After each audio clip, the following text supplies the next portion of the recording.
noches.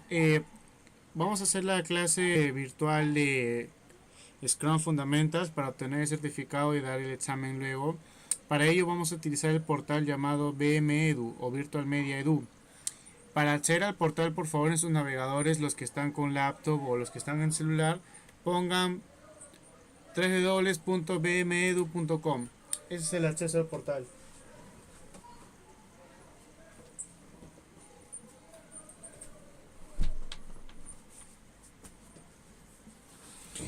Sí, una vez que están dentro del portal BMEdu, por favor regístrense a los que no tienen cuenta todavía en la opción de Sign Up. En esta opción de Sign Up, denle un clic y aquí se van a registrar. Van a poner el prefijo si es que son hombres, mujeres o señoritas, su nombre y su apellido paterno, el email o su correo para que después les llegue la confirmación. En suscripción o el tipo de suscripción lo dejamos en gratis o en free. Y el código captcha. Marcamos el check de que hemos leído los términos y condiciones. Y una vez que se genere la cuenta, les va a pedir que confirme la cuenta de sus correos. Y una vez que confirme la cuenta de sus correos, ya podemos acceder al portal. Para acceder al portal, le damos en login como estudiante. Nos registramos como estudiante. Ponen su usuario, su contraseña. A ver, yo lo voy a hacer desde cero. Ponen su usuario, que vendría a ser su correo, la contraseña que se les va a generar. El lenguaje, si quieren, pueden ponerlo en inglés o en español para que se les haga más fácil entender. Yo lo voy a poner en español por esta oportunidad para que puedan entenderme mejor. E ingresar.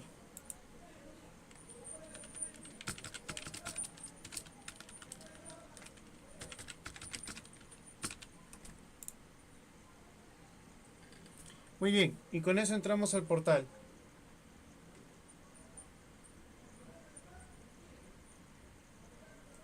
A ver, les doy 2 minutos, por favor, vayan registrándose, creen su cuenta y entren al portal. Por favor, en el canal de Twitch o los que están ahorita conectados, presionen uno si ya crearon sus cuentas o si ya están dentro, ¿sí? Para poder saber y poder continuar.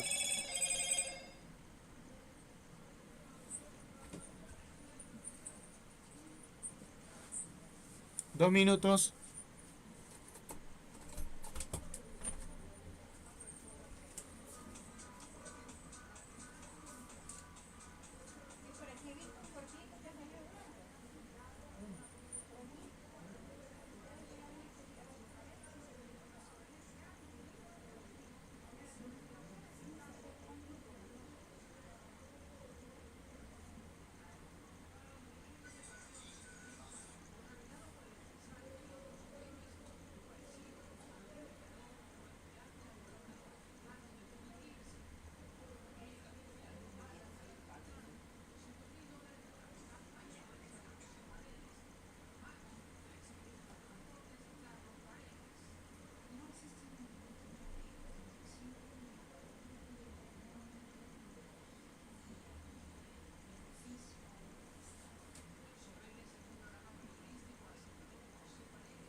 ¿Ya?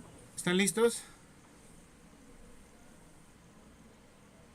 Si no me escriben o no me dicen nada por el canal de Twitch, no puedo leerlos y no puedo saber si ya están avanzando o no.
Ya, bueno, para los que ya han llegado hasta este punto, vamos a hacer lo siguiente. Una vez que ya están dentro del portal, por favor, en casa o en home, en la parte donde dice casa, busquen en mis cursos o mis certificaciones, en cualquiera de las opciones que es lo mismo, SCRUM Fundamentals Certified. Está acá, SCRUM Fundamentals Certified. Este portal Virtual Media Edu, como lo explicaba en el preámbulo antes de empezar, tiene un montón de certificaciones que vamos a ir haciéndolas progresivamente. Vamos a tomarnos 1 o 2 horas de aquí unos cuantos días para ir sacando todas las certificaciones que se puedan. Porque hay un montón. Hay alrededor de 8 certificaciones que son gratuitas que se pueden sacar. ¿Sí? Y varias de ellas tienen cursos. O sea que tienen videos, tienen guías introductorias a lo que el tópico refiere. En este caso, el día de hoy vamos a ver una parte de lo que es SCRUM Fundamentals. Empezamos por favor entrando con el botón Start. Muy bien, empezamos con SCRUM Fundamentals Certified. El certificado de SCRUM Fundamentals, que vendría a ser el primer nivel de Scrum. Entramos, nada más son 2 capítulos de 20 videos en total.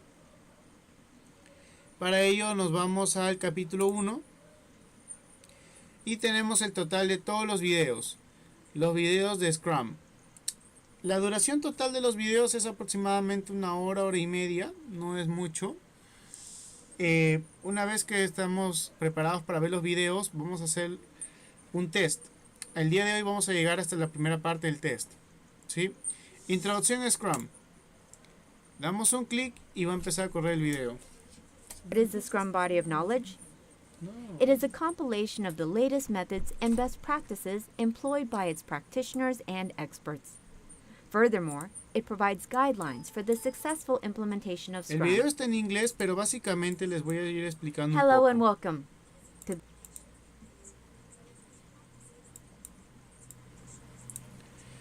Scrum es una metodología ágil que se encarga de ver proyectos en corto tiempo. Un proyecto de Scrum normalmente puede durar entre 1 a 3 meses como máximo. Por eso se le conoce como metodología ágil. A lo largo de los videos que van a ir viendo, van a ir entendiendo más por qué se le conoce como una metodología ágil a Scrum y cuál es la denominación de una metodología ágil, así como los componentes que tiene, en este caso Scrum como metodología ágil, como lo que son los participantes, las personas que influyen en un proyecto, cómo se les conoce a las actividades que se realizan en Scrum. Eso es a nivel Foundation o Fundamentals. Sí, o sea, los fundamentos a la gestión de proyectos vía Scrum. Vamos a dejar reproduciendo el video. The Scrum Study Course on a Guide to the Scrum Body of Knowledge. Así como existe el PMBOK, la guía de las buenas Hello and prácticas, welcome también existe esto. to the Scrum Study Course on a Guide to the Scrum Body of Knowledge. Lean los A definitive subtítulos. guide for Scrum and the rules for the game. Scrum is a framework for developing and sustaining complex projects. What is the Scrum body of knowledge? It is a compilation of the latest methods and best practices employed by its practitioners and experts. Furthermore, it provides guidelines for the successful implementation of Scrum.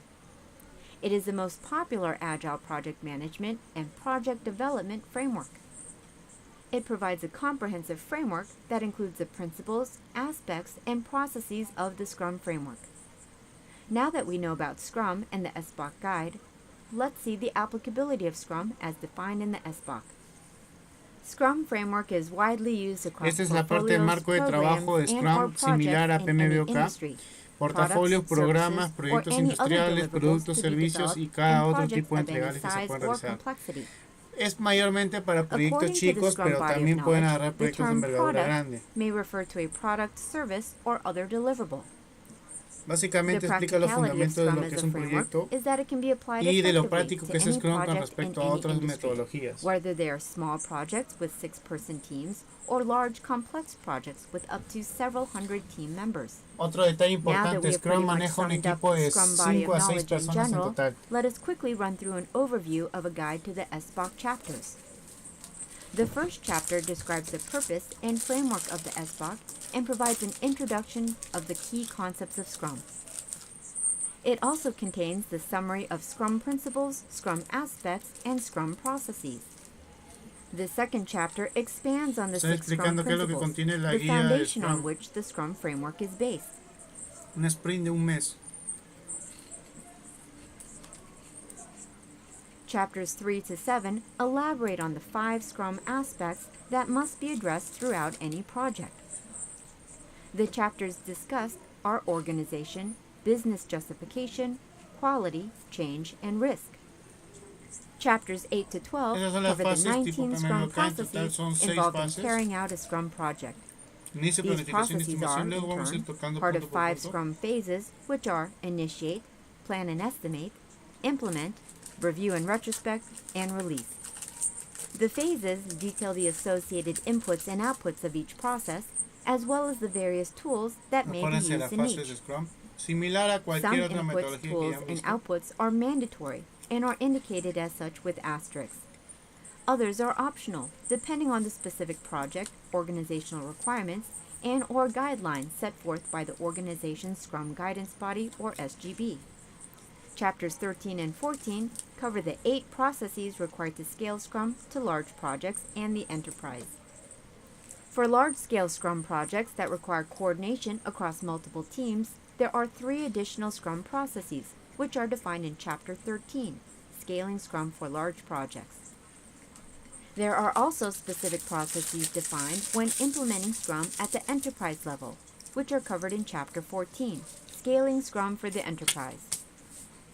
Finally, Appendix A contains an overview of the Agile Manifesto by Fowler and Highsmith, and a discussion of various Agile methods for those who want more information Todas las about metodologías que se Agile. manejan en gestión de proyectos. The sections covered in this chapter are 1.1 Overview of Scrum, 1.2 Why Use Scrum, 1.3 Purpose of a Guide to the SBOC, 1.4 Framework of a Guide to the SBOC, and 1.5 Scrum versus Traditional Project Management. Miren, este primer video trató de 5 tópicos. Primero, un vistazo a Scrum. Como ya hemos visto un poco, Scrum es una metodología ágil para gestionar proyectos que pueden ser pequeños hasta muy grandes. Sin embargo, al ser Scrum una metodología ágil, el tiempo de duración de un proyecto es de mínimo un mes hasta máximo 3 meses, o dependiendo si es que es un proyecto Scrum nivel B, que eso se ve ya en Developer o nivel Master. ¿Por qué usar Scrum? Porque a diferencia de otras metodologías como lo que es el PMP o las buenas prácticas del PMBOK, Scrum se utiliza de una manera mucho más sencilla. Las fases que maneja Scrum, que en total son 5 como hemos visto, se manejan de manera mucho más rápida y tienen tiempos más cortos, lo que agiliza el proceso de gestión de un proyecto. El propósito de la guía de Scrum BOK, Basic of Knowledge, que significa básico de conocimiento, es justamente para adiestrarlos a ustedes a la parte de fundamentos de Scrum, cómo se utiliza y qué es lo que se debe manejar. El marco de trabajo de la guía del SBOK.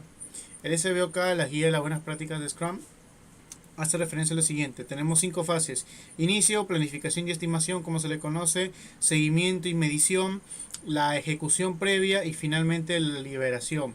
Son 5 fases en total de Scrum. En el inicio, como todos sabemos, ya la parte de alcances del proyecto, cómo se va a gestionar. En la parte de los estimados se maneja la parte de cuánto va a costar un proyecto y el equipo de trabajo. Las otras 2 fases hacen referencia al seguimiento mediante los sprints, que más adelante lo vamos a ver, y que los equipos de proyecto son de entre 5 a 6 personas, donde hay siempre un jefe de proyecto o líder de proyecto y otras funciones específicas. A lo largo de los videos vamos a ir viendo esto a más detalle, pero básicamente el primer video consiste en eso, explicar los orígenes del Scrum como metodología ágil. Ustedes en su portal luego pueden volver a ver este video si es que no entendieron alguna parte, pero básicamente esa es la introducción.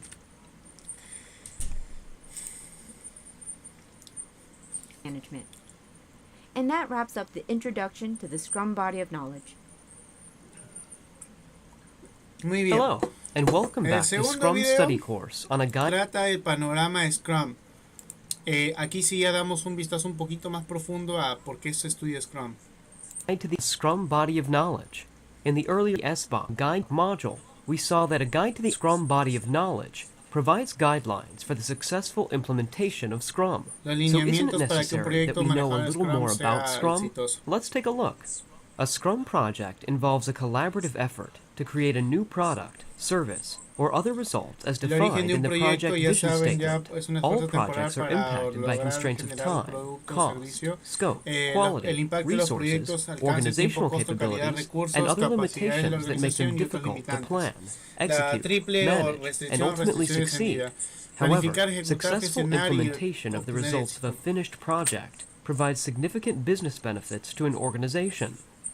It is therefore important for organizations to select and practice an appropriate project management framework. And this is where Scrum comes in. So what is Scrum? Scrum is one of the most popular agile frameworks. It is an adaptive, iterative, fast, flexible, and effective methodology designed to deliver significant value quickly and throughout a project. Scrum ensures transparency in communication and creates an environment of collective accountability and continuous progress. The Scrum framework, as defined in the SBOM guide, is structured in such a way that it supports product and service development in all types of industries and in any type of project, irrespective of its complexity. Here another question arises. Why is Scrum better than other project management techniques? A key strength of Scrum lies in its use of cross-functional, self-organized, and empowered teams who divide their work into short, concentrated work cycles called sprints. Think of sprints as short time spans, in which a certain amount of work must be done. Take a look at this diagram, which illustrates Aquí vamos a this. hacer un paréntesis.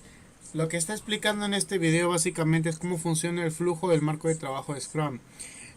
Scrum, a diferencia de lo que es gestión de proyectos PMP o PMI, tú solo haces de todo, varias funciones. En Scrum no, en Scrum sí o sí tiene que haber un equipo de trabajo de entre 5 a 6 personas para poder manejar esta metodología, ya que el flujo de trabajo al día incluye, en el caso de uso del proyecto, caso de negocio, la visión del proyecto, hacia dónde se quiere llegar con el proyecto, el backlog, que vendría a ser la prioridad de lo que se quiere gestionar, donde se tiene una planificación, que eso se ve en el sprint, que lo vamos a ver más adelante, justamente el sprint, el backup o el backlog del sprint, los entregables que se van a crear o el stand-up diario, que significa qué es lo que estamos obteniendo diariamente, y los entregables aceptados.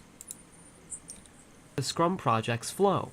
As you can see, the Scrum cycle begins with a stakeholder meeting, during which the project vision is created.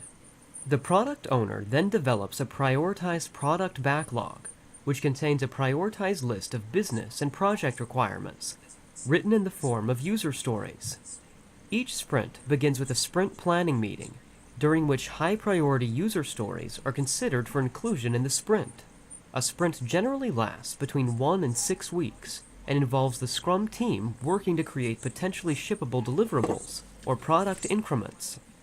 During the sprint, short, highly focused daily stand-up meetings are conducted where team members discuss daily progress. Toward the end of the sprint, a sprint review meeting is held, during which the product owner and relevant stakeholders are provided a demonstration of the deliverables. The product owner accepts the deliverables only if they meet the predefined acceptance criteria. The sprint cycle ends with a retrospect sprint meeting where the team discusses ways to improve processes and performance as they move forward into the subsequent sprint. I hope you enjoyed this quick overview and learning about the project's flow in Scrum, and I'll see you in the next module where we will briefly discuss the history of Scrum. And thank you for learning with us. Muy bien. Antes Hello, de pasar al everyone, tercer and video, welcome to entonces Scrum. queda claro cómo funciona el panorama de Scrum, o sea, un vistazo general, que es un flujo de trabajo de 5 fases, como lo acaba de explicar el video. Dentro de esas 5 fases se gestiona el plan, la realización, el cronograma, los costos, el estimado y los entregables. ¿Sí? Esto después lo pueden volver a leer. Este video es relativamente importante porque acá hablo de la historia de Scrum nada más. Denle una mirada rápida, 2 minutos. Scrum Study. In the previous module, I took you through the overview of Scrum. Before moving into the core concepts of Scrum in detail, let's first have a look at the history of Scrum. the framework had its inception in the 1980s. In the mid-80s, Hirotaka Takuchi and Ikuhiro Nunaka defined a flexible and all-inclusive product development strategy, where the development team works as a unit to reach a common goal. They described an innovative approach to product development that they called a holistic or rugby approach, where a team tries to go the distance as a unit, passing the ball back and forth. They based their approach on manufacturing case studies from various industries. Takuchi and Nonaka proposed that product development should not be like a sequential relay race, but rather should be analogous to the game of rugby, where the team works together, passing the ball back and forth as they move as a unit down the field.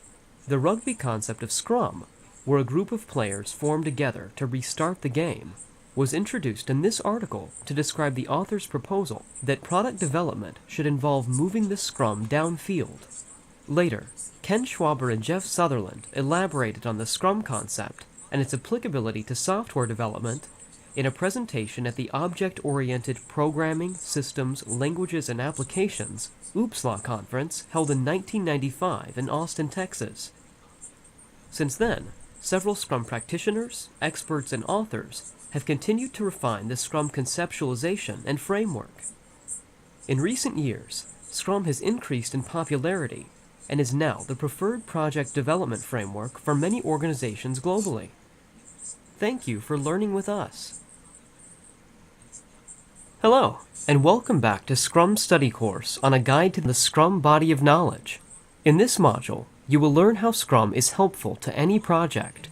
So let us see some of the key benefits of using. Ya, a ver, el video anterior fue un poco de historia simplemente, y este video sí es importante. Aquí habla de los beneficios de usar Scrum. And welcome back. Este video sí es fijo que les viene en el examen. Este es de cabeza. The Scrum Study Course on a guide to the Scrum body of knowledge.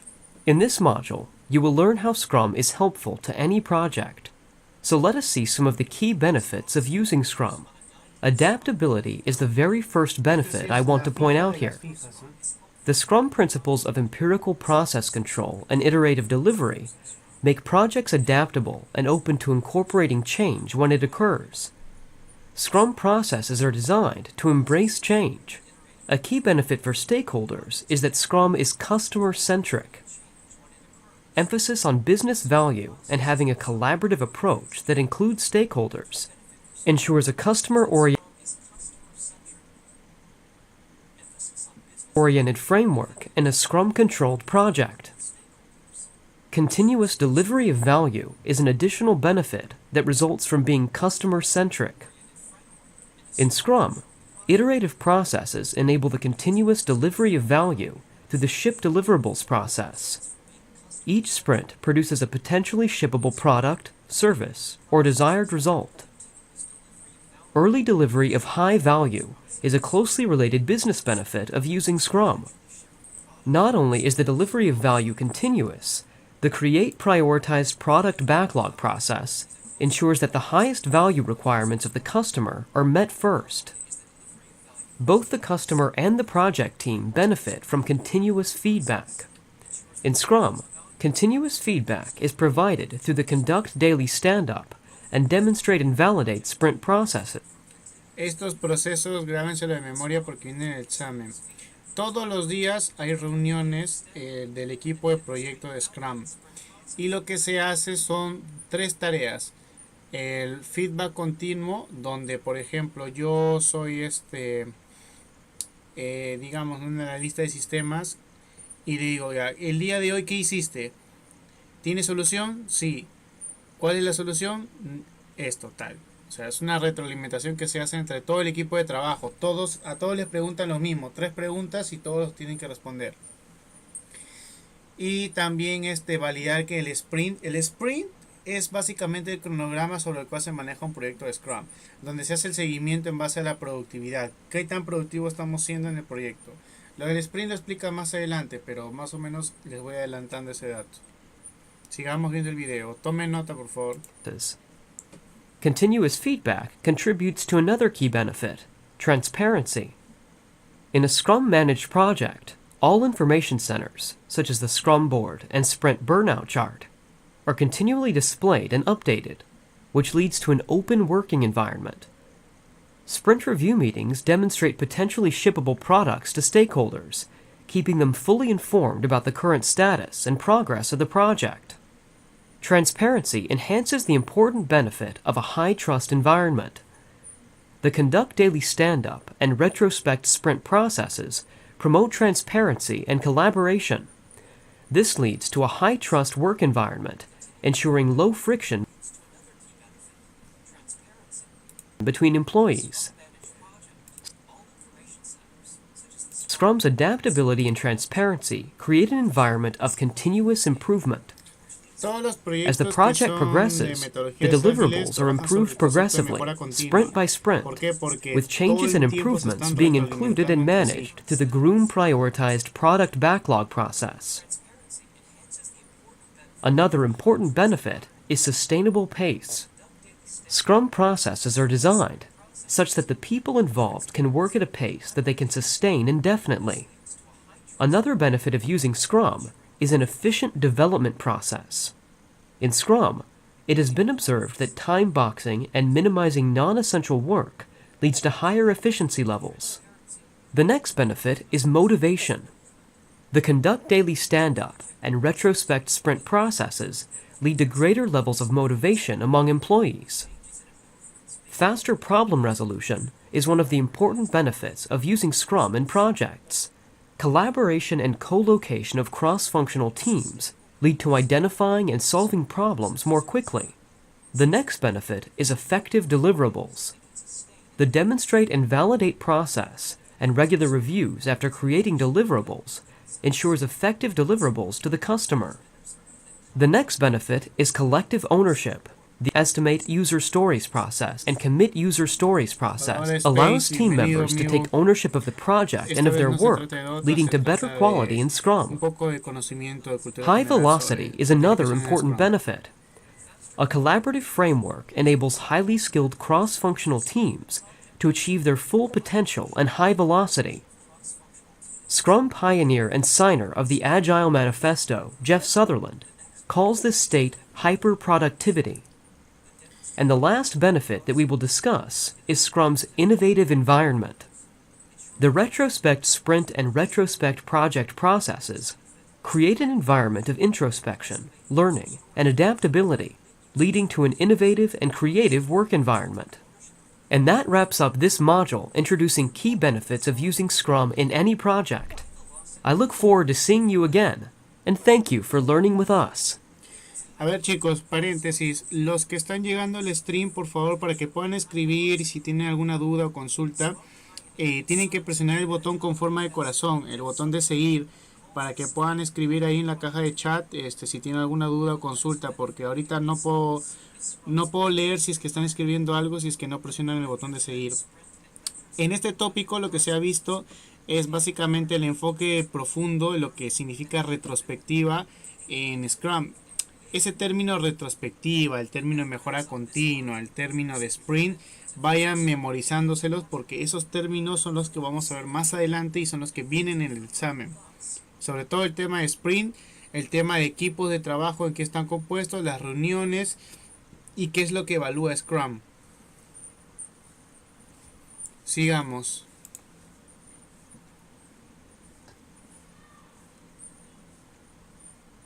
Hello, and welcome to our SCRUM study course on the SCRUM body of knowledge. In the previous module, we discussed the benefits of using SCRUM, and now we will discuss the scalability of SCRUM as a framework. So, how fast and scalable is SCRUM when it comes to project size? To be effective, SCRUM teams should ideally have 6 to 10 members. This practice may be the reason for the misconception that the SCRUM framework can only be used for small projects. That is not so. SCRUM can easily be scaled for effective use in large projects. In situations where the SCRUM team size exceeds 10 members, multiple SCRUM teams can be formed to work on the project. Between 2007 and 2009, Yahoo had 200 SCRUM teams worldwide, many working on the same projects. This definitely raises the question as to who facilitates the coordination among multiple SCRUM teams, And the answer is the convened Scrum of Scrums process. It not only facilitates coordination among the Scrum teams, but also enables effective implementation in larger projects. Additionally, large or complex projects are often implemented as part of a program or portfolio. The Scrum framework can be applied to manage even programs and portfolios. The logical approach of the guidelines and principles in this framework can be used to manage projects of any size, spanning geographies and organizations. Such large projects may have multiple Scrum teams working in parallel. Aquí, a ver, vamos a detenernos un ratito en este punto. ¿En qué conviene Scrum para el tema de los procesos? Brinda facilidad de coordinación entre el equipo de trabajo de Scrum. Ayuda a la efectividad de una implementación de proyectos largos, porque hacer una metodología ágil se gestiona mucho más rápido el tema de reuniones y coordinaciones. Para gestionar programas y portafolios, como saben, un portafolio es donde van muchos proyectos y un pequeño grupo de proyectos se le considera un programa. Podemos gestionar proyectos de cualquier cantidad de tamaño mínimo. Lo que Scrum sí les pide es que mínimo sean proyectos de un mes y máximo de 3 meses o hasta más al nivel B de Scrum. Sigamos. Making it necessary to synchronize and facilitate the flow of information and communication. This is accomplished in the Scrum of Scrums. We have heard the term Scrum of Scrums several times now. What is it? The convened Scrum of Scrums is the process ensuring this synchronization needed on large projects. The various Scrum teams are represented in this meeting, and the objectives are to provide updates about progress, discuss challenges faced during the project, and coordinate activities. There are no set rules regarding the frequency of these meetings. The factors determining the frequency are the amount of inter-team dependency, size of the project, Scrum guidance body recommendations, and the level of complexity. With this, we come to the end of this module. Thank you for learning with us. Hello, and welcome to Scrum Study. In this module, we will learn the purpose of the SBOC guide. We will start by asking 2 questions. Why do we need the SBOC guide, first of all? And what is it based on? Well, in recent years, it has become evident that more and more organizations are choosing Scrum over traditional project management models.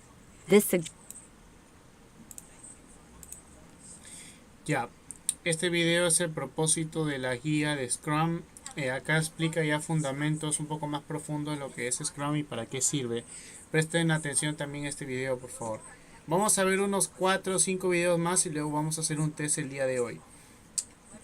Continuamos después del test, unos cuantos videos más y lo dejamos ahí.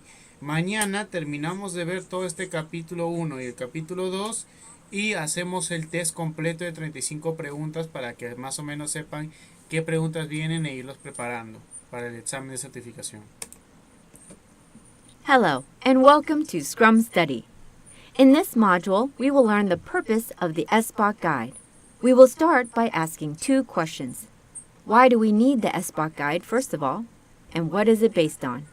Well, in recent years, it has become evident that more and more organizations are choosing Scrum over traditional project management models. This suggests that Scrum principles and practices are having a greater impact than traditional project management models on project success.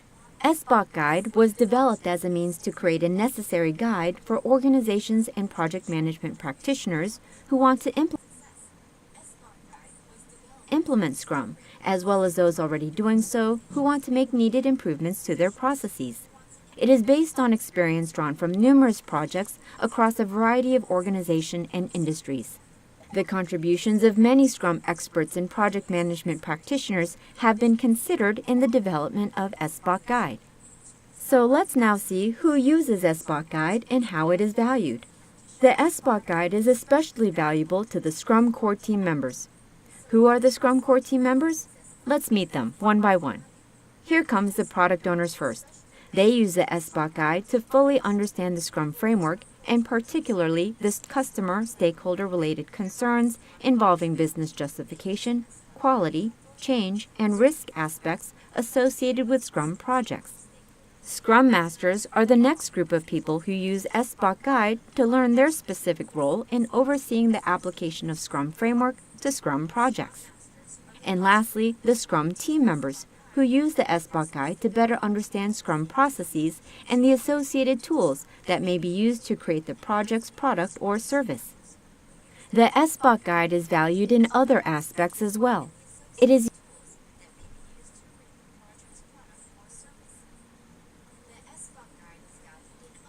used as a comprehensive guide for all Scrum practitioners working on Scrum projects in any organization or industry. It is a reference source for anyone interacting with the Scrum core team, including but not limited to the portfolio product owner, portfolio Scrum Master, program product owner, program Scrum Master, Scrum guidance body, and stakeholders such as the sponsor, customer, and users. And it is a knowledge source for any persons who have no prior experience or knowledge of the Scrum framework, but want to learn the details about the subject. Now that we have learned about the SBOT Guide in detail, let us go through the various levels of certification exams offered by Scrum Study, which aspirants can take up based on their understanding of the content of the SBOT Guide. The certification exams are as follows. For all Scrum team members, participants, and stakeholders, SBOT Guide recommends a Scrum Developer Certification, or SDC, as an entry-level certification. For all Scrum Masters, Scrum Master Certification, or SMC, is proposed. This certification provides professionals with a practical, working knowledge of Scrum. Scrum Study Agile Master Certified, or SAMC, provides the participants with the ability to compare and choose which methodology would be appropriate in a given situation. The Scrum Product Owner Certification, or SPOC, is designed to provide professionals with a practical, working knowledge of Scrum that equips them to handle the business aspects and stakeholders in a Scrum framework. If you are an active SMC, SPOC, or SDC who has reached that next level of experience and expertise in using Scrum framework, elevate your career even further by earning the ESMC credentials. Professionals looking to take up the Chief Product Owner, Portfolio Product Owner, or Program Product Owner roles and scale Scrum to large projects, programs, or the enterprise can opt for Scaled Scrum Product Owner Certified, or SSPOC certification. And professionals planning to take up the roles of Chief Scrum Master, Portfolio Scrum Master, or Program Scrum Master and handle multiple Scrum teams in a large project or program or at the enterprise level can opt for the Scaled Scrum Master Certified, or SSMC certification. Please note that to be eligible to attain SSPOC certification, you should possess SPOC certification, and to attain SSMC certification, you should have SMC certification. So this covers the purpose, use, and various levels of certification exams in Scrum. Thank you for learning with us.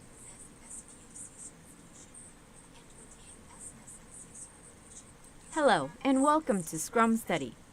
We will now look at the module on the framework of the SBOT Guide. The SBOT Guide is broadly divided into three key areas. They are principles, aspects, and processes. Ya, solamente los So let us primeros start 3 with the minutos del video anterior fueron relevantes, el resto no. Ya quedan pocos videos. Los últimos 3 videos son los más largos, muchachos, pero son los que más valen la pena. Este video de marco de la guía PMBOK, casi presten atención por favor, porque este video es muy importante. Los 3 videos que se vienen a continuación son muy importantes. De hecho, hasta el tercer video vamos a verlo, de ahí vamos a hacer un pequeño test y luego vamos a continuar viendo los que nos alcance de tiempo. A total of 6 principles given in the SBOT Guide form the foundation of Scrum. They are empirical process control, self-organization, collaboration, value-based prioritization, time boxing, and iterative development. These principles are the chief guidelines for implementing Scrum. There are 5 Scrum aspects. They are organization, business justification, quality, change, and risk. These aspects are important considerations to be included in all Scrum projects. And finally, we have the processes. There are a total of 19 fundamental processes and 8 additional processes required for scaling Scrum to large projects and the enterprise described in the SBOC guide. The 19 fundamental processes are distributed throughout the 5 phases: initiate, plan and estimate, implement, review and retrospect, and release.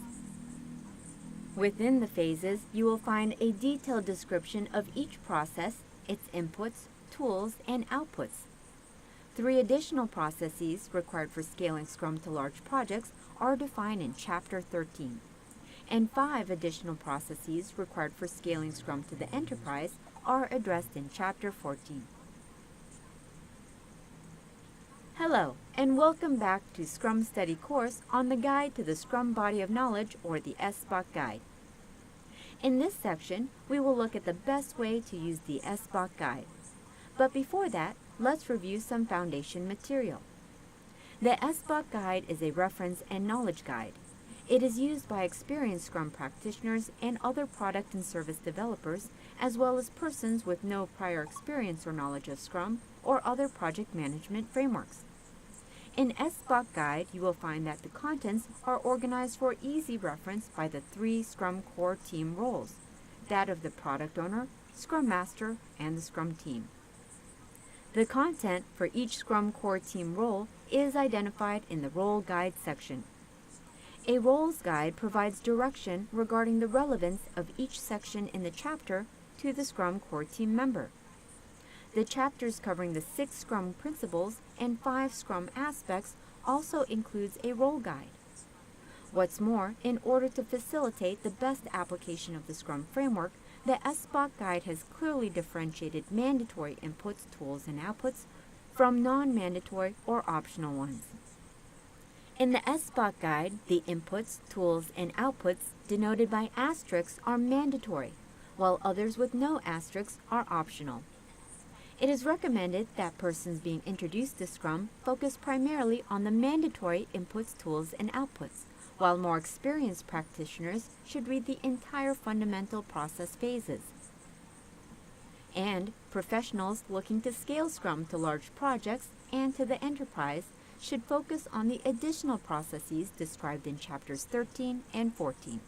Thank you for learning with us. Hello, and welcome to our module on Scrum principles in the SBOC Guide. So far, in our journey towards Scrum, we have learned how to use the Scrum body of knowledge. In many of the previous videos, we have only mentioned the Scrum principles. Now, in this module, we will look at these principles more closely. So why are these principles so important? Because the Scrum principles are the core guidelines for applying the Scrum framework and should always be used in all Scrum projects. So let's take a look at these principles. The 6 Scrum principles are empirical process control, self-organization, collaboration, value-based prioritization, time boxing, and iterative development. You can see how they are arranged in this diagram. Estos son los principios de Note Scrum. Tomen that nota Scrum también, por principles can be favor. applied Presten to any atención. type Aquí of project in especificamos. any organization and should always be followed in order to ensure effective implementation of the Scrum framework. Scrum principles are non-negotiable and should be applied as specified in the SBOC Guide. Keeping the principles intact and using them appropriately instills confidence in the Scrum framework with regard to attaining the objectives of the project. On the other hand, the Scrum aspects and processes can be modified to meet the requirements of the project or the organization. Following is a detailed look at each principle, beginning with empirical process control. This principle Tomen emphasizes nota de the core estos últimos philosophy of videos, por Scrum, favor, porque son muy based on the importantes 3 main todos, y ideas of terminando estos transparency, videos, hacemos el inspection, test. and adaptation. The second principle is self-organization. It focuses on today's workers, who deliver significantly greater value when encouraged to self-organize, rather than working under command and control style of traditional project management. The third principle, collaboration, focuses on the 3 core dimensions related to collaborative work. That is, awareness, articulation, and appropriation. It also advocates project management as a shared value creation process, with teams working and interacting together to deliver the greatest value. The 4th principle is value-based prioritization.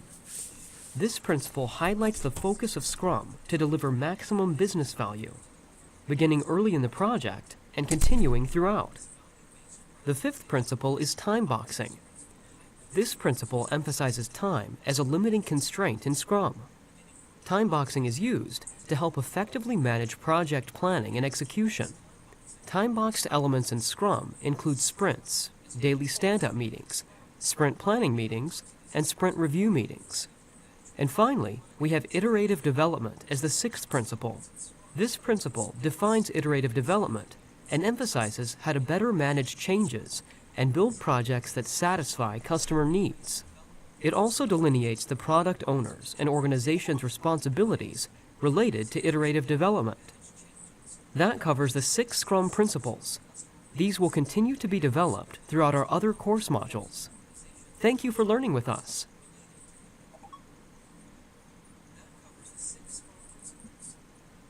Hello, and welcome to the new module Scrum Aspects under the framework of SBOT Guide. Previously, we saw the key principles of Scrum in detail. This module will introduce you to the various aspects of Scrum, which must all be addressed and managed through a Scrum project. The 5 Scrum aspects that we will discuss in this module are organization, business justification, quality, change, and risk. In the SBOT Guide, all 5 Scrum aspects are presented in chapters 3 through 7. We will be discussing all of them one by one, but let's first start with the very first aspect, organization. For now, let's keep the key concepts under the organization aside and try to understand the defined roles and responsibilities in a Scrum project. Why? Because defined roles and responsibilities ensures the successful implementation of Scrum. Evidently, Scrum roles fall into 2 broad categories, core roles and non-core roles. Core roles are those that are involved in producing the project's product or service. Individuals who are assigned core roles are fully committed to the project. They are ultimately responsible for the success of each project iteration and of the project as a whole. Core roles are assigned to the product owner, Scrum Master, and the Scrum team. Now that we have seen that there are a few inevitable names associated with the core roles, let's meet them one by one and see what they do in a Scrum-controlled project. First, we have the product owner, who is the person responsible for achieving maximum business value for the project. He or she is also responsible for articulating customer requirements and maintaining business justification for the project. The product owner represents the voice of the customer. Next is the Scrum Master.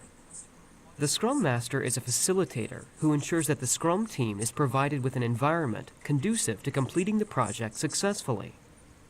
The Scrum Master guides, facilitates, and teaches Scrum practices to everyone involved in the project. The Scrum Master clears impediments for the team and ensures that all the Scrum processes are being followed. To clarify, here's an example. This is ABC Corporation.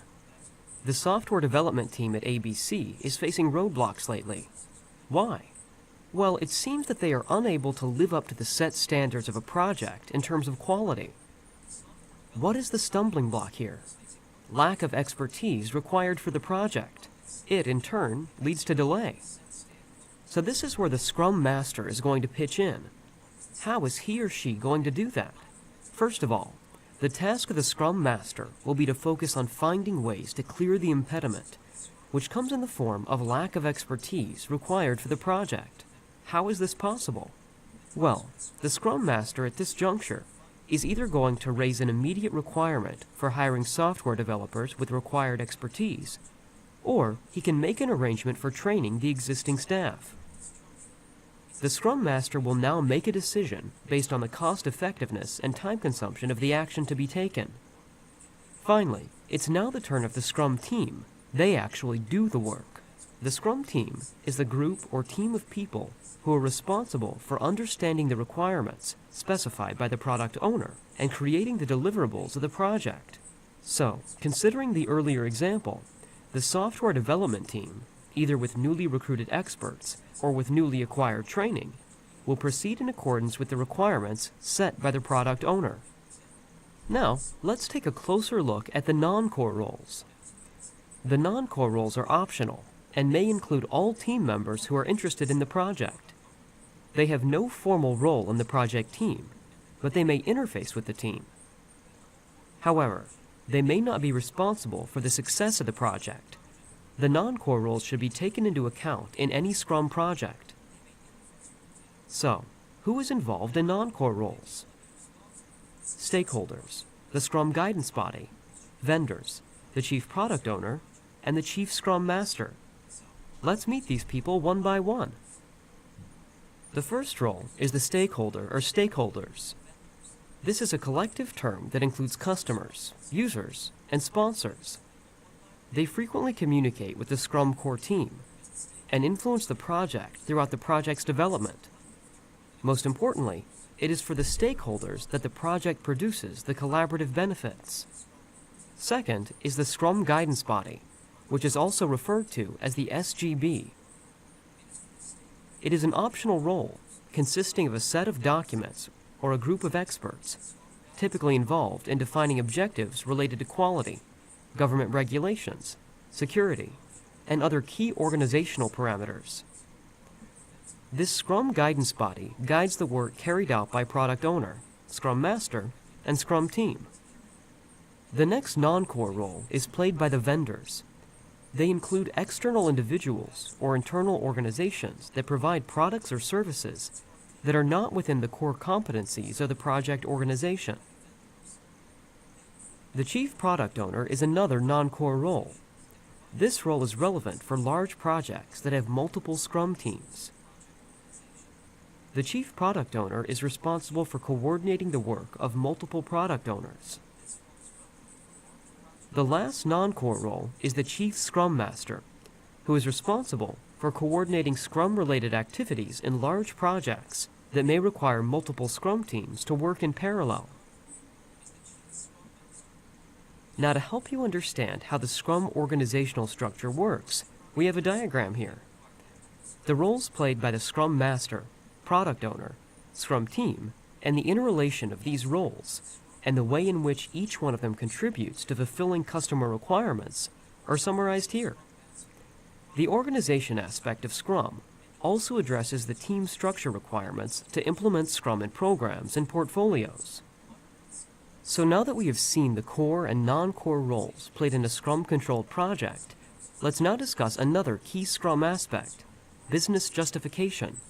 It's important for an organization to perform a proper business assessment prior to starting any project. This helps the key decision makers understand the business need for a change or for a new product or service, the justification for moving forward with a project, and its viability. Business justification in Scrum is based on the concept of value-driven delivery. One of the key characteristics of any project is the uncertainty of results or outcomes. It is impossible to guarantee project success at completion, regardless of the size or complexity of a project.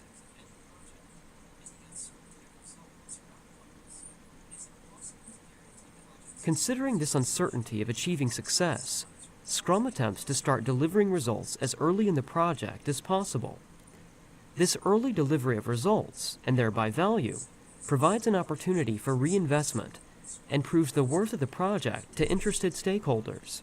Furthermore, Scrum's adaptability allows the project's objectives and processes to change if its business justification changes. It is important to note that although the product owner is primarily responsible for business justification, other team members also contribute significantly. So far, we have seen two important Scrum aspects. Quality is the third aspect we are going to discuss now. In Scrum, quality is defined as the ability of the completed product or deliverables to meet the acceptance criteria and achieve the business value expected by the customer.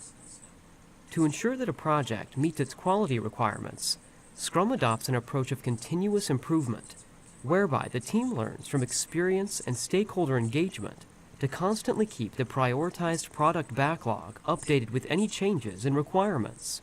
The prioritized product backlog is simply never complete until the closure or termination of the project. Moreover, any changes to the requirements reflect changes in the internal and external business environment and allow the team to continually work and adapt to achieve those requirements. Through repetitive testing, Scrum requires work to be completed incrementally through sprints, rather than waiting until the end to produce deliverables.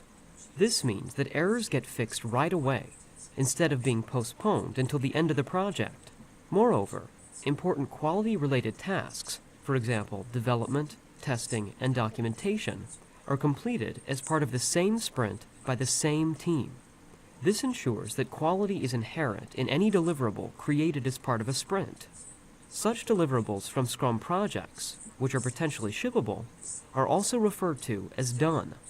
For example, if internal customers are not happy with a product delivered in terms of quality, the issues can be listed in the prioritized product backlog.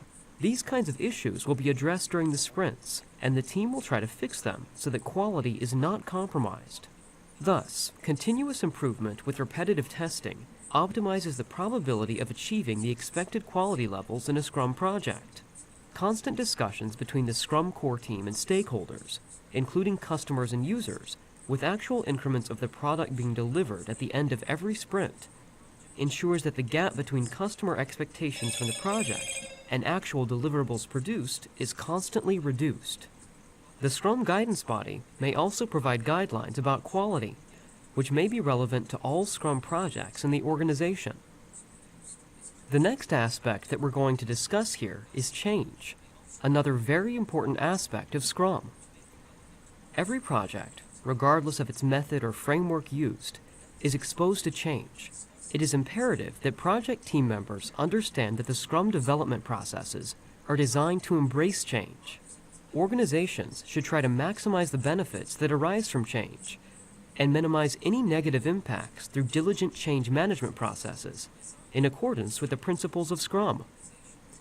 A primary principle of Scrum is its acknowledgement, which are as follows. First, stakeholders, for example, customers, users, and sponsors, change their minds about what they want and need throughout a project, which is sometimes referred to as requirements churn. Second, it is very difficult, if not impossible, for stakeholders to define all requirements during project initiation. Scrum projects welcome change by using short, iterative sprints that incorporate customer feedback on each sprint's deliverables.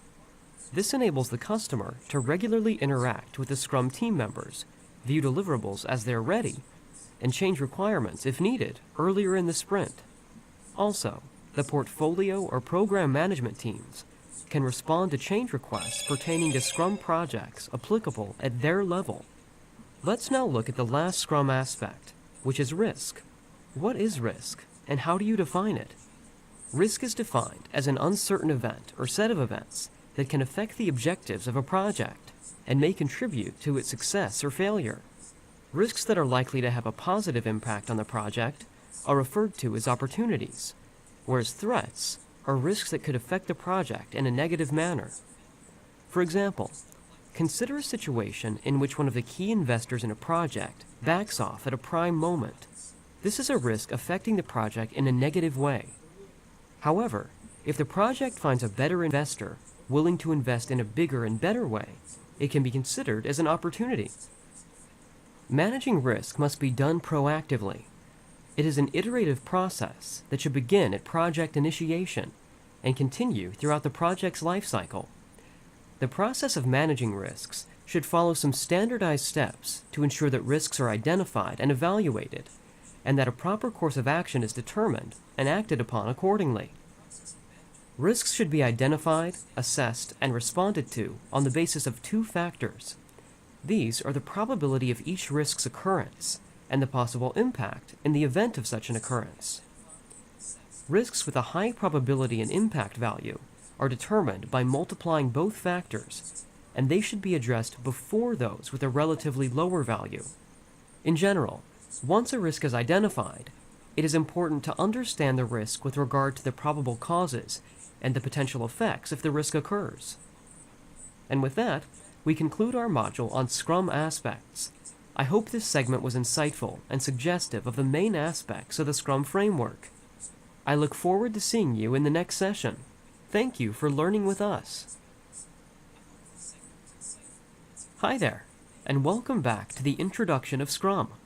In our learning so far of the framework of the SBOT Guide, we have already learned about how to use the SBOT Guide, Scrum principles, and Scrum aspects in the previous modules. Now let's take a closer look at the processes and how they work. You probably remember hearing that a project has a product backlog of prioritized requirements, as well as a product owner who is responsible for prioritizing these requirements. Now the question is, how do you get this work done?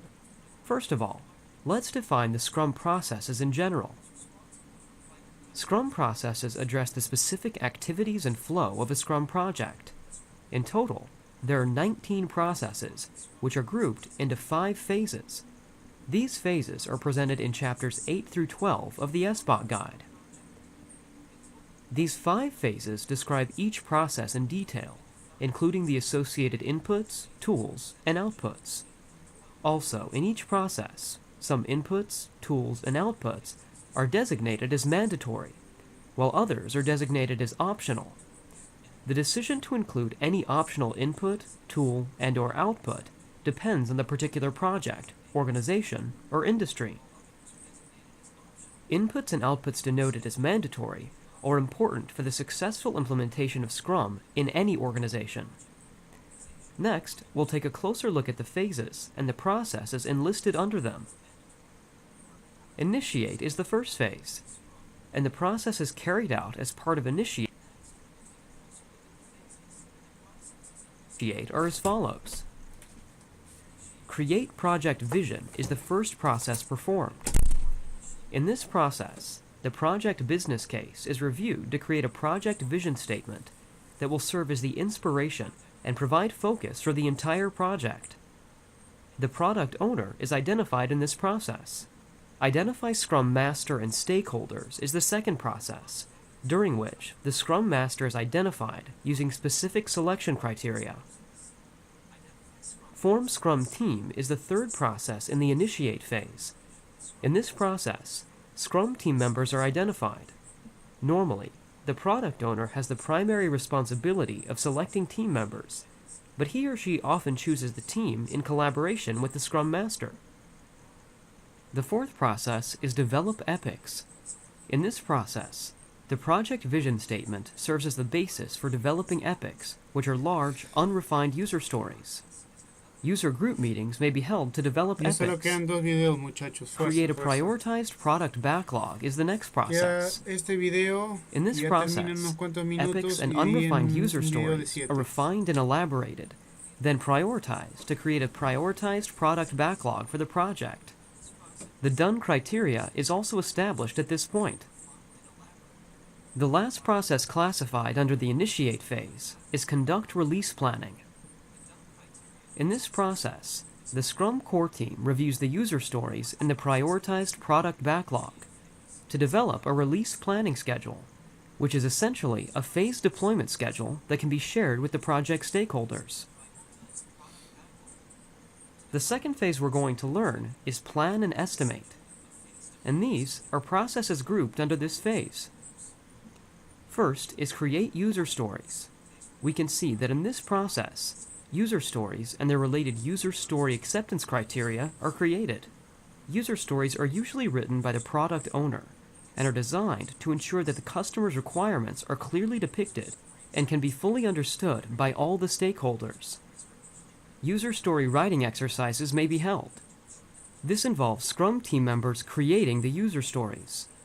User stories are incorporated into the prioritized product backlog. Approve, estimate, and commit user stories is the next process.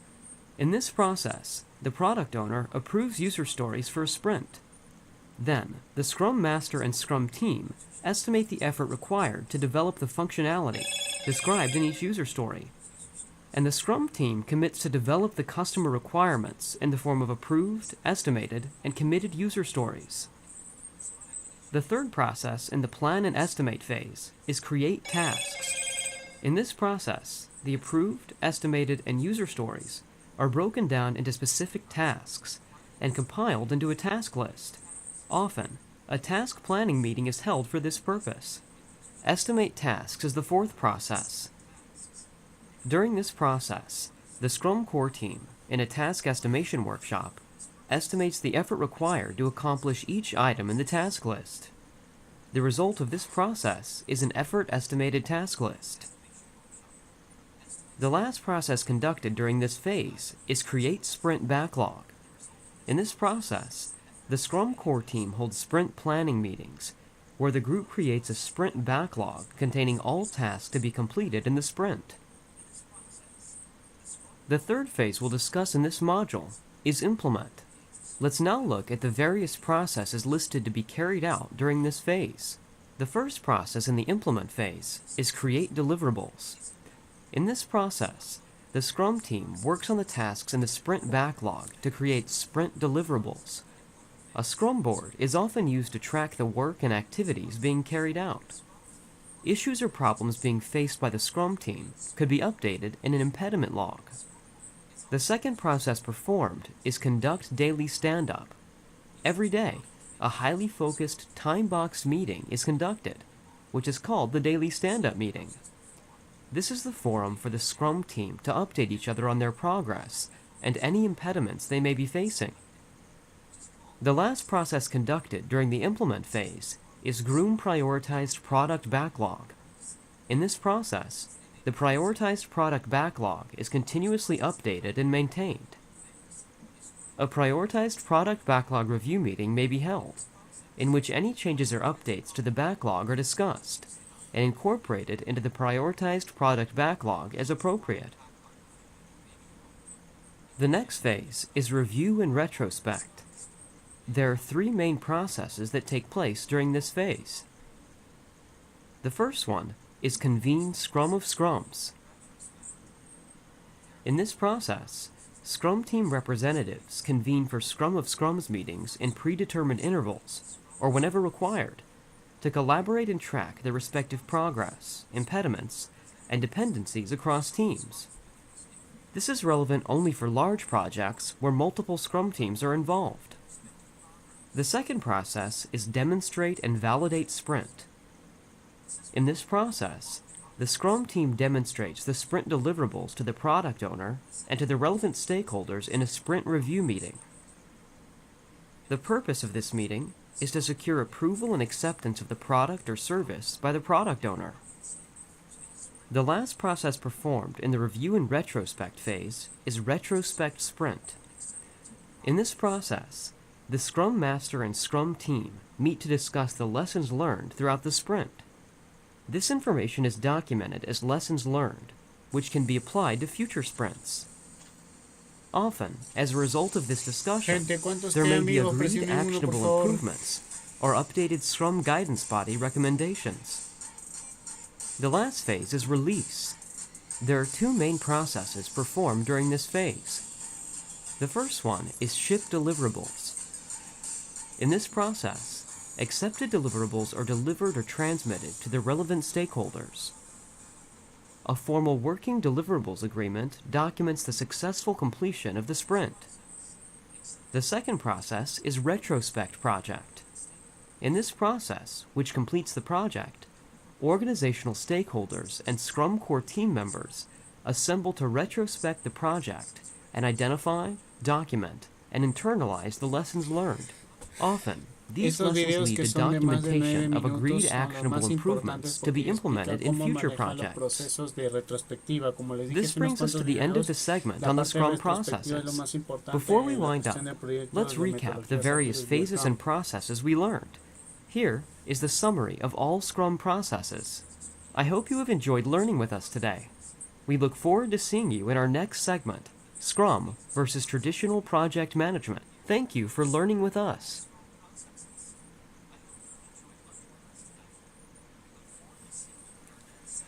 Muy bien, el último video. Hello, and welcome to Module Scrum 20 of our versus, Scrum Study la course on the tradicional Scrum Body of manejo de Knowledge. gestión de proyectos.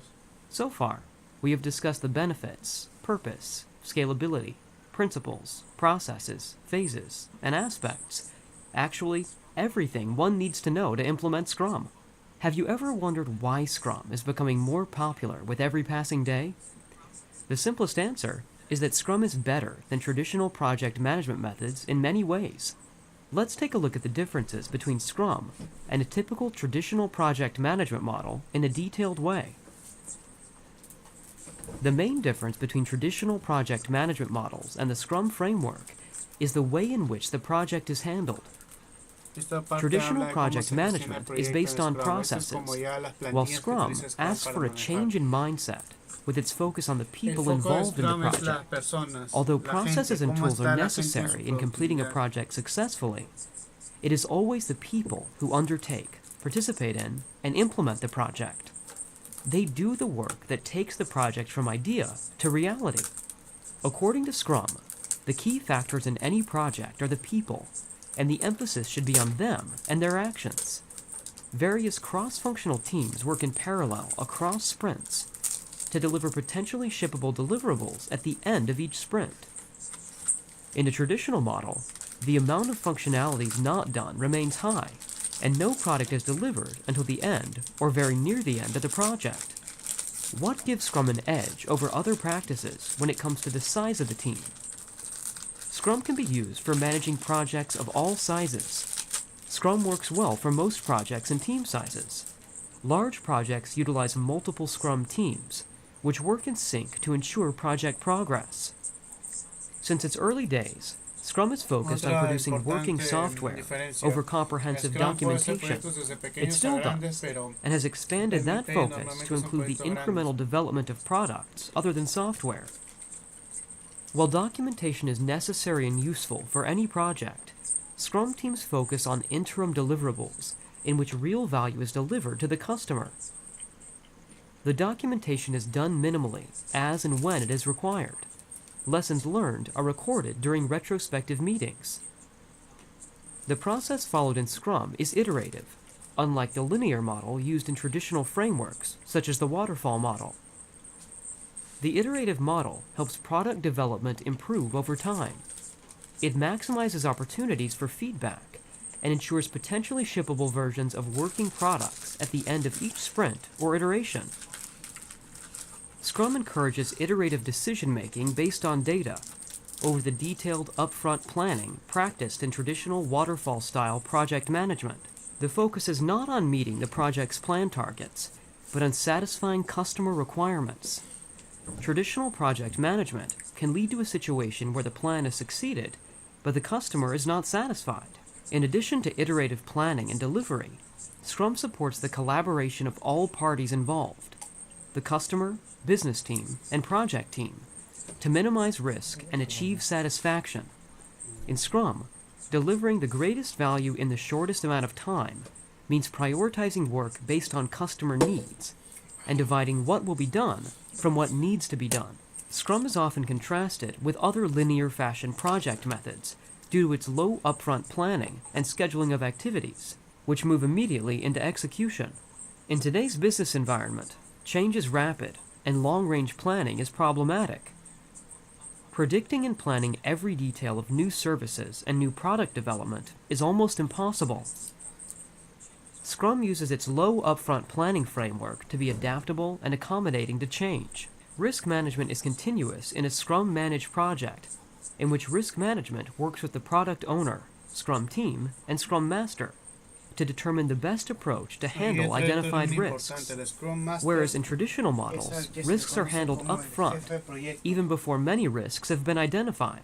According to Scrum, each deliverable goes to the quality assurance team as it is developed, and testing is carried out, keeping customer value in mind. Strict controls, such as acceptance criteria and a clear definition of done, are in place to avoid deviations from the customer's requirements. In traditional methods, process is given more importance. As opposed to the traditional control and command style of management, Scrum believes that today's workers have much more to offer than just their technical expertise, and therefore deliver greater value when self-organized. Unlike traditional project management methods, in which value justification is done before the project commences, here in Scrum, it is done throughout the project. The management style followed in Scrum is decentralized in nature, such that the workforce does not have to be dependent on management for everything, which is the case in the old autocratic project management methods. This encourages workers to be innovative problem solvers.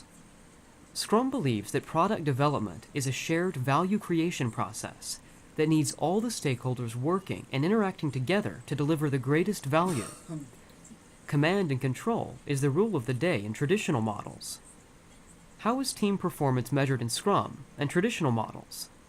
In Scrum, it is measured in terms of the business value the team creates, while plan conformity decides the measurement of performance in traditional project methods. In Scrum, the team develops business value at the end of every sprint. Does Scrum give a good return on investment? The answer is a big yes, and the ROI starts early and continues throughout the project life. Whereas in traditional project management methods, the project starts providing ROI for the customer at the end of the project. How does Scrum value a customer's participation? Well, Scrum highly recommends and is designed for the involvement of customers throughout the project. In traditional methods, customer involvement during product or service development is usually very limited, but can vary depending on a project's life cycle. All in all, Scrum is an innovative framework for managing any type of project. It is suited to our time and age, ready to replace the traditional project management techniques that were created in and for a bygone era.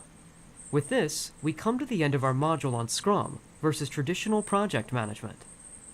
This is also the last module in our Scrum Study introductory course on the Scrum body of knowledge.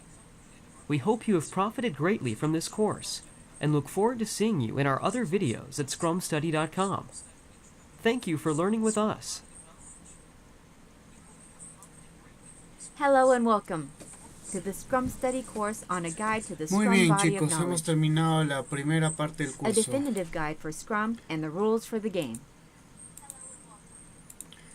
Luego, el día de mañana vamos a seguir la segunda parte del curso, que ya son los principios de Scrum. Todo el capítulo 2 entra al examen. Esto es para el examen, ¿ya? Acá son menos videos, son solamente 8 videos, pero sí tienen duraciones regulares. Igualmente, aproximadamente una hora será. Mañana igual, desde las 10 de la noche prende streaming, a las 11 empezamos. Antes de terminar con la sesión del día de hoy, vamos a hacer el test que les había indicado del primer capítulo.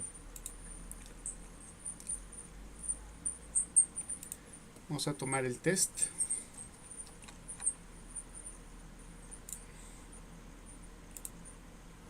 Para tomar el test podemos hacer esto de aquí.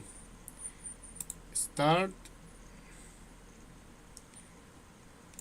Bueno, no me aparece acá la opción en esta parte.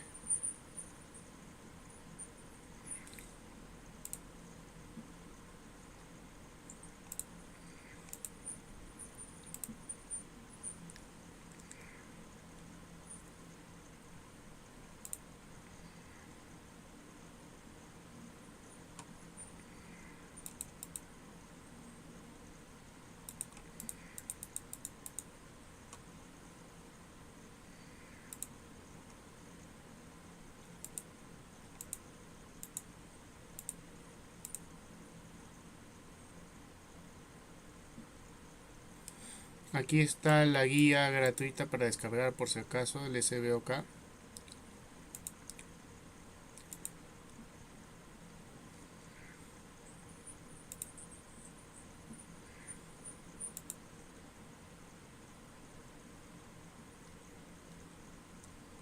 Este es el glosario de términos.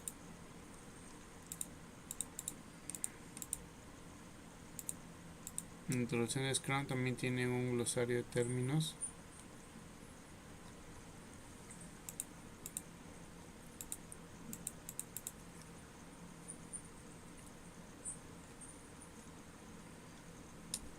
En español no sale el test, hay que cambiar el lenguaje a inglés, ¿ya?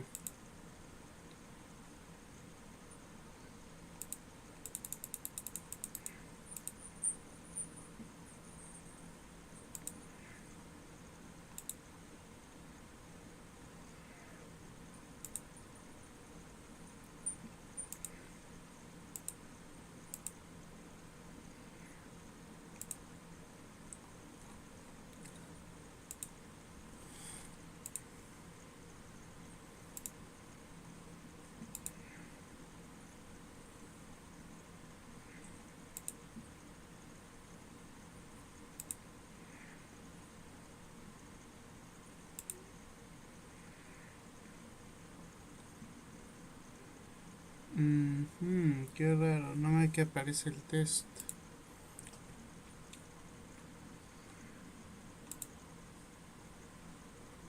Hello and welcome Ah, to acá the está. Scrum Study course.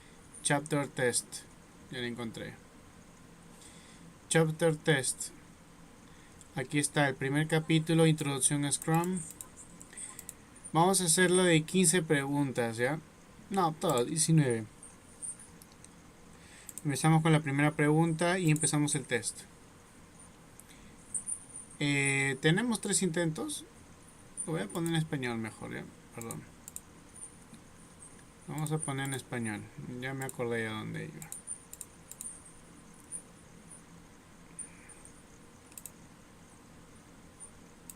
Acá. Hello and welcome to the Scrum Study course on a guide to the Scrum body of knowledge.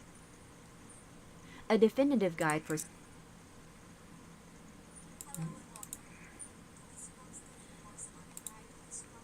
No, no sale. Bueno, los test no salen en español, salen en inglés aparentemente. No sé por qué ha cambiado eso, pero...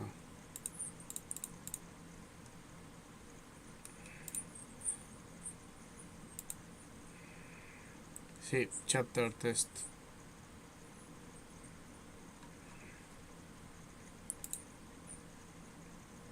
Bueno, piña el que se wraps up perdió the la introduction traducción. to the Scrum body of knowledge. Hello, and welcome back to Scrum. Ya, vamos a hacer el test. Una cosa rápida para que se vayan a dormir.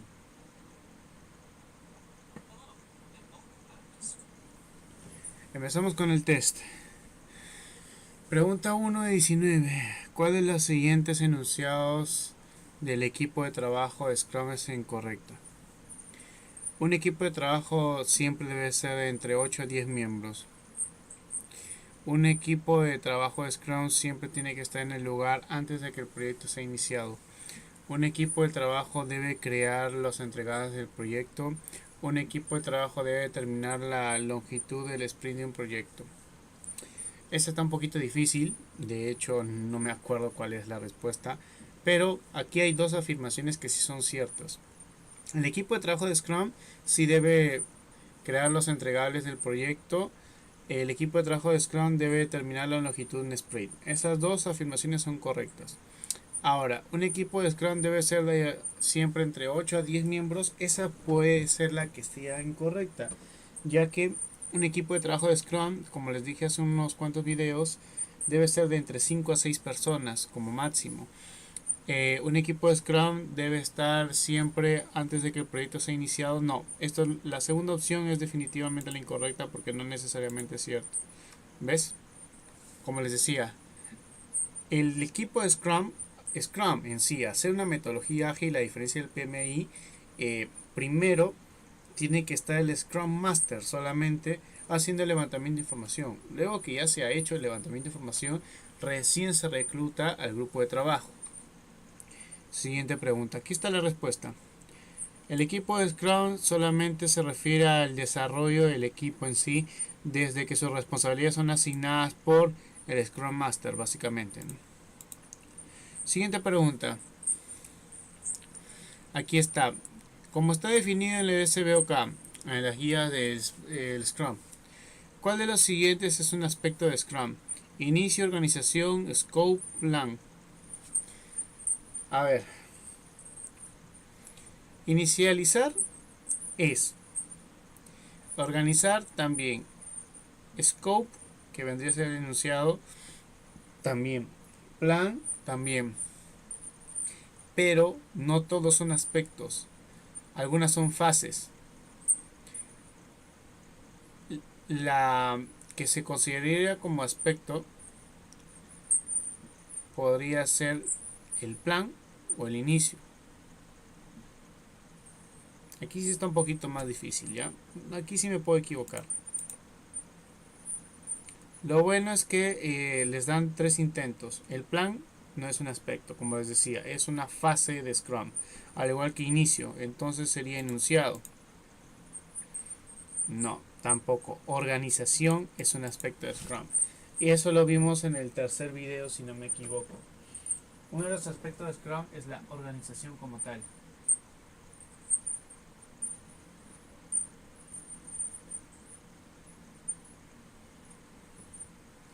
Uno de los aspectos de Scrum es la organización como tal. Y aquí está la justificación. Los aspectos de Scrum deben estar direccionados a la gestión durante todo el proyecto de Scrum. Los 5 aspectos de Scrum, como los vimos en uno de los videos, son la organización, el negocio, la justificación, la calidad, el riesgo y el cambio. Como está definido en el SBOK, ¿cuál de los siguientes es un proceso de Scrum? Release, esto así de cabeza. Inicio, planificación y ejecución, seguimiento y monitoreo, desarrollo y release. ¿Ah? Perdón. Error, mi error. Release es una de las fases de Scrum. Uno de los procesos es crear entregables. Wow, estoy un poco oxidado. Sigamos.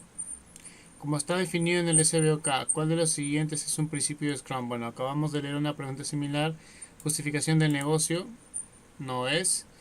Y tenemos create Spring Backlog.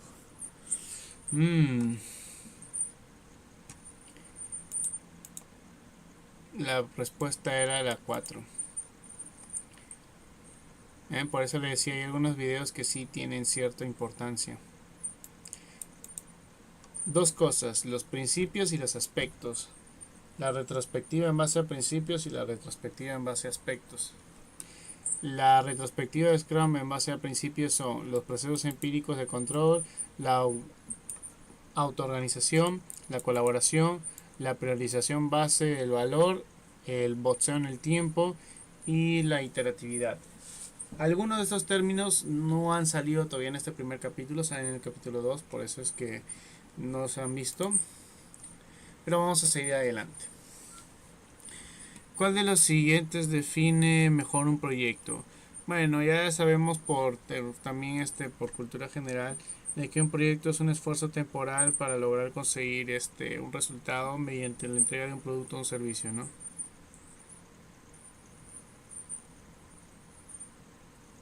Aquí está, la respuesta de la 1. Aquí está, una colaboración para crear nuevos productos o servicios o para entregar un resultado definido en la visión.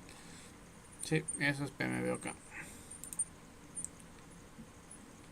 Como está definido en el SBOK, ¿cuál de los siguientes es una fase de los proyectos de Scrum? Esta sí es una fase, release. Ahí sí, una de las 5 fases. ¿Cuál de los siguientes no es una ventaja de usar Scrum para entregar proyectos? Justo ese fue el penúltimo video de la matriz. ¿Cuáles son las ventajas y desventajas con respecto a un proyecto grande, no? Minimiza el trabajo no esencial. Esto sí es una ventaja por esa metodología ágil. Lidera a grandes niveles de motivación sobre empleados. También es una ventaja porque recuerden que el enfoque de Scrum está dirigido hacia los empleados, o sea, hacia la productividad. Se asegura de que todos los beneficios sean entregados al final del proyecto. También la respuesta 1 puede ser incorrecta, la 4. Una de las dos era. Ya que los proyectos de Scrum se manejan de manera iterativa, o sea, se completan por iteración, no por un tiempo determinado en sí.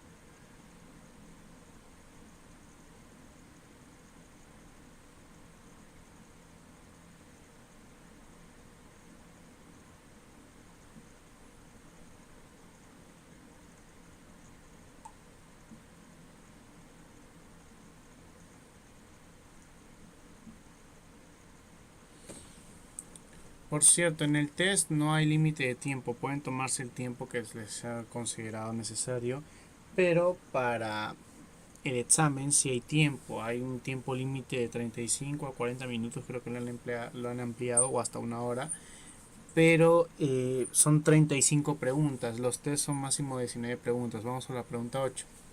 ¿Cuál de las siguientes reuniones es conducida al inicio de un sprint? Bueno, el sprint todavía no lo hemos visto, eso se ve en el capítulo 2, pero al inicio lo que se hace siempre es una retrospectiva de backup.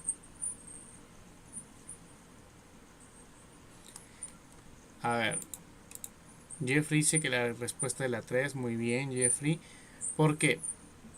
Porque al inicio de un sprint, o sea, es como que tú tienes un proyecto en base a un cronograma. El sprint es un cronograma. Al inicio de todo cronograma, ¿tú con quién te reúnes? Con los interesados. De hecho, esto lo hace el Scrum Master al principio, no el equipo de proyecto de Scrum. Ahí dice la justificación. El ciclo de Scrum empieza con la reunión entre los stakeholders, durante la cual el proyecto, la visión del proyecto es creada, el alcance, mejor dicho.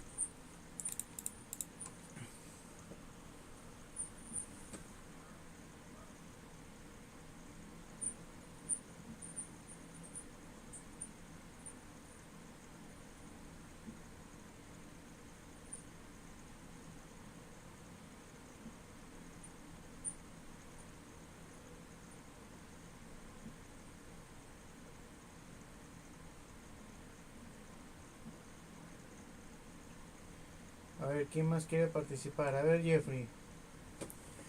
La 9. ¿Cuál de las siguientes es un output de la reunión de stakeholders? El backlog del producto, el criterio de aceptación, la visión del proyecto, los roles y las responsabilidades. También la 3, muy bien. De hecho, en la pregunta anterior ya nos dieron la respuesta. En la pregunta anterior nos dijeron que después de la reunión se genera la visión del proyecto. Así que esa es la respuesta. Siguiente. ¿Quién de los siguientes crea la prioridad del backlog del producto? Bueno, el backlog del producto es como que la copia de seguridad o el, digamos, el movimiento de las prioridades de lo que se va a entregar al final del proyecto en Scrum. El Product Owner, que vendría a ser el interesado principal, el cliente, el equipo de trabajo, el Scrum Master. Aquí sí les doy un dato. El Scrum Master no figura en absolutamente nada después de la reunión. ¿Ven? La respuesta 4 no es correcta. La 4 no es correcta. Esa no figura nunca en nada después de la primera reunión. La respuesta correcta es esta, el equipo de Scrum. Miento, no es la respuesta correcta, es el Product Owner. Los que están más metidos o la persona más metida en los proyectos de Scrum es el Product Owner, o sea, el dueño del producto. ¿Cuál de los siguientes enunciados de Scrum Framework Structure, el marco de trabajo de Scrum? Se enfoca en el detalle principal de la planeación, permite a los equipos manejar sus propios riesgos, permite la delegación de autoridades de un nivel a otro, enfatiza individualmente la contabilidad más que el grupo en sí. No. Recuerde que Scrum es un esfuerzo colectivo de grupo de trabajo, siempre. Si yo marco la alternativa 2, es la correcta. ¿Por qué? Porque siempre en un equipo de trabajo puedes correr riesgos siempre y cuando te lo aprueben. Aquí está la justificación. En la metodología Scrum como tal cree que el equipo de trabajo es lo mejor, lo más fuerte que puedas tener, ¿sí? Y acepta grandes responsabilidades en el proyecto. Muy bien, pregunta 12. ¿Cuál de las siguientes reuniones es conducida al final de un sprint para analizar mejora de oportunidades para futuros proyectos o futuros cronogramas? Muy bien, aquí hay dos respuestas posibles, ¿ya? La reunión de revisión del sprint, la reunión de retrospectiva de sprint, la planeación del sprint y el daily stand-up meeting. Ni la 3 ni la 4 son respuestas. Puede ser la 1 o la 2. Porque la 3 y la 4 de hecho es la reunión que se da al día. Todos los días antes de finalizar el día, que normalmente las reuniones son de 5 minutos. A ver, Jeffrey dice que la 2. Vamos a darle la 2. Correcto. Muy bien. Podría haber sido la primera también, porque la reunión de revisión sí puede darse al final de todo el cronograma incluso. Pero normalmente, como les dije también hace unos videos, el término retrospectiva es lo que más maneja Scrum. Retrospectiva tanto del producto como retrospectiva del cronograma como retrospectiva de la información. Pregunta 13. ¿Qué es el pase? El pase en un equipo de Scrum puede trabajar de manera sustanciosa la conformidad por un tiempo indefinido. No. El pase, el equipo de trabajo convierte historias utilizadas en entregables para un sprint. La pase del equipo de trabajo libera entregables del proyecto y la pase de gente puede trabajar de manera sustanciosa la conformidad de un grupo de sprints. No, los sprints son únicos por proyecto. La respuesta puede ser la 3 o puede ser la 2.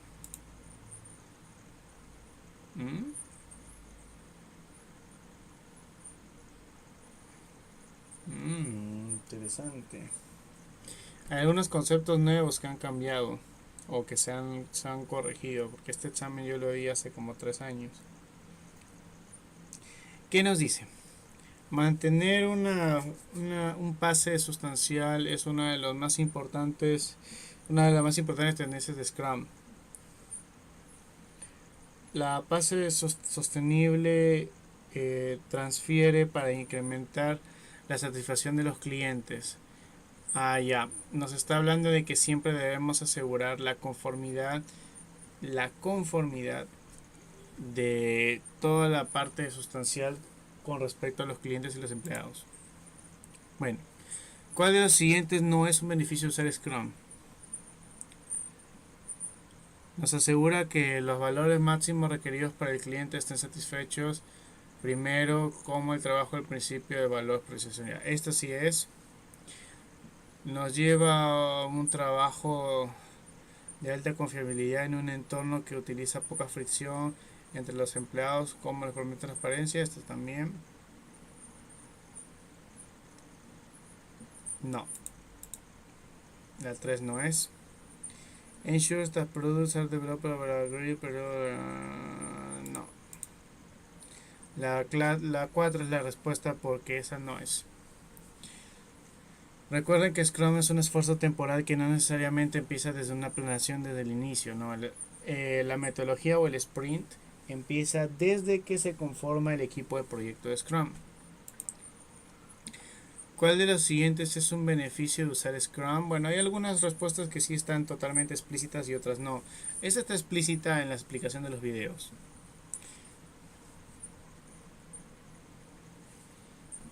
Esta es la 3. Es basado en que el principio de valor prioriza que nos asegure que un valor máximo está provisto en un periodo corto de tiempo. Claro, si no, no sería una metodología ágil, ¿no? Resultados en corto tiempo. Ya nos faltan 3 preguntas para terminar con el test. ¿Cuál de los siguientes procesos facilita la coordinación entre el equipo de trabajo y el proyecto de Scrum? Bueno, este es uno de los procesos. Primero determinemos cuáles son los procesos. El proceso de crear el proyecto, la visión, no. La 4. Recuerden que esto fue el primer paso antes de armar el equipo de proyecto, la conveniencia. Cómo conviene un grupo de trabajo con respecto al proyecto de Scrum.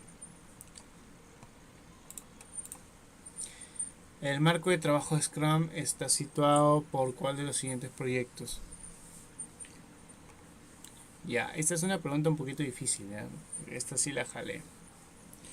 Proyectos con enunciados corregidos y base de tiempo, proyectos con requerimientos cambiantes, proyectos con estables requerimientos estables y proyectos con roles definidos y responsabilidades. Podría ser la 4, pero también podría ser la 3.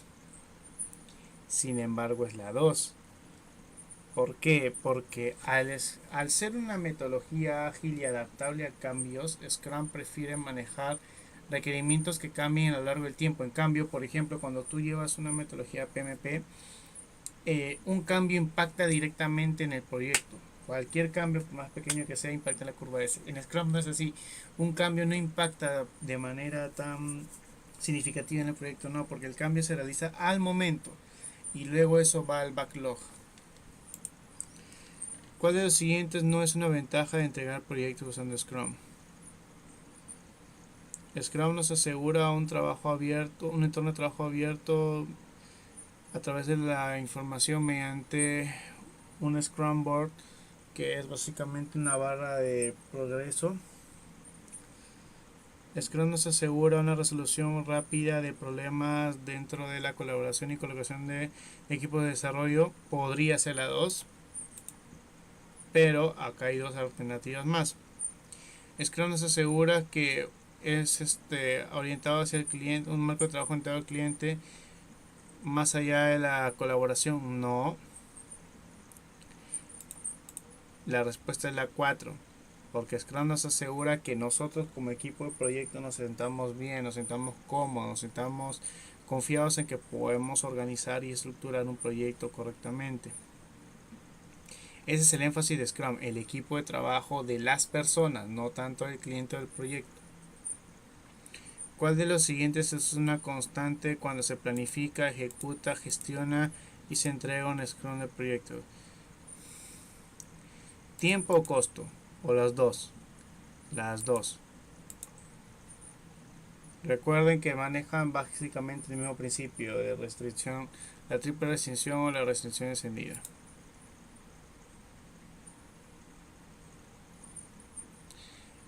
Muy bien, hemos sacado 74%, o sea, de 19 preguntas hemos respondido correctamente 14. Para aprobar el examen tenemos que responder correctamente 75% o más, o sea, son 35 preguntas, en total tenemos que responder bien por lo menos 25. ¿Sí? No lo hemos hecho mal, pero sí habían algunas preguntas que no aparecían en el primer capítulo, sino aparecen recién en el segundo capítulo, por eso es que ha sido un poquito más difícil contestarlas. Y nada, básicamente de eso se trata Scrum. Vamos a hacer un repaso rápido. Scrum, en el primer capítulo que hemos visto de Scrum, explica los fundamentos del marco de trabajo, las diferencias entre Scrum contra otras metodologías y los principios y también los aspectos que se manejan en Scrum. En el siguiente capítulo que vamos a ver el día de más tarde, o mejor dicho hoy día pero más tarde, ahí ya explica más o menos los aspectos técnicos de Scrum, qué es un sprint, cuáles son las funciones del Scrum Master, cuáles son las funciones del equipo de trabajo, específicamente los roles y responsabilidades. Pero nada, hasta este punto nos vamos a quedar aquí. Muchas gracias por su atención. Voy a generar el video de esta grabación general, pero ustedes pueden ir curioseando, tomando el test nuevamente. Se puede tomar el test varias veces, no hay problema. Y las preguntas van a variar. Se puede tomar el test varias veces. Para los curiosos y que vayan aprendiendo y se vayan preparando. Nada chicos, eso sería todo. Voy a cortar el stream. Muchas gracias por su participación. Más tarde a las 10 de la noche nuevamente prendo el stream. Empezamos un poquito más temprano porque empecé tarde pensando que iba a entrar más gente, pero ya vi que no va a ser así. Así que prendo el stream a las 10 y a las 10:30 empezamos con la clase, ¿sí? Cuídense, nos vemos, practiquen los test por favor. Hasta luego.